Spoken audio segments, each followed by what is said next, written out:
everyone! Kulayan na natin yung mga drawing yung plano. For today's video, dito ako sa Pantalan ng Perez dahil I'm with a group at pupunta kami ng Cagbalete!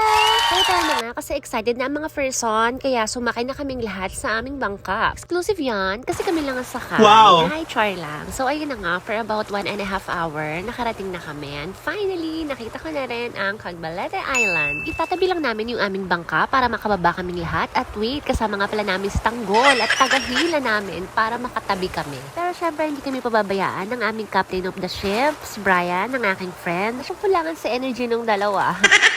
Touchdown! Ang bilis ng oras, ang bilis din dumilim. Buti na lang nagsaing na si Brian ng rice para lahat kami makapag-dinner na sabay-sabay. So eto na, the food is ready. We have itlog na maalat and kamatis. Last, nag-ihaw pala kami ng hotdog dyan. Buti na lang nagkasya yung baon namin. May nagchismis sa akin na dito daw sa Paradiso Amadeo, merong nagpa-fire dance. So I invite myself at nanood na rin ako. Ayan no, so ang saya ng first time ko kasi first time ko makapanood ng ganito dito sa isla. Oh my gosh, pa-welcome nyo ba to sa akin? Sareng. Papahuli ba tayo? Siyempre hindi. For the go, tinry ko rin. At nakipag-dance din ako with them. Grabe, solid yung experience. Tama talaga yung tip sa akin na mag-e-enjoy daw ako dito. Pero wait, para mas mag-e-enjoy ako kung mag-iinom na lang kami. Banding to ko ganito kami sa isla. Eto, binalikan ko si Joanne, dito pa rin siya. Enjoy na enjoy pa rin niya yung panonood niya ng fire dance. Super happy and the rest is history.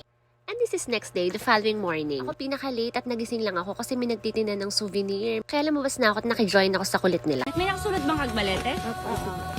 May Boracay po para ano? Ay, wala pong Boracay?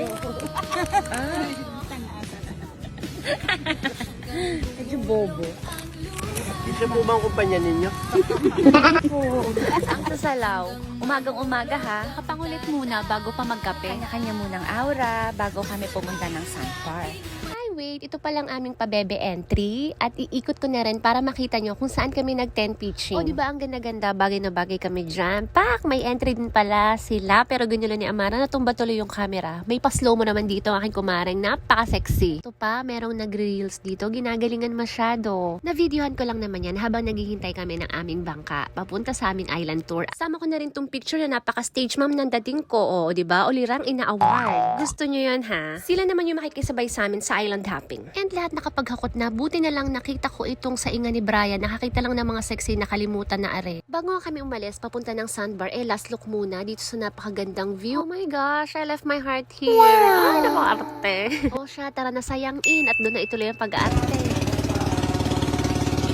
So, medyo traffic ang mga bangka dito, ibig sabihin maraming turista. Dito na nga sa sandbar, mangyayari yung 2% swimming at 98% photoshoot! So yan, nakulayan na. Huwag puro trabaho, mag-relax ka rin pag minsan. Baka ito na yung sign para i-schedule mo yung summer outing nyo.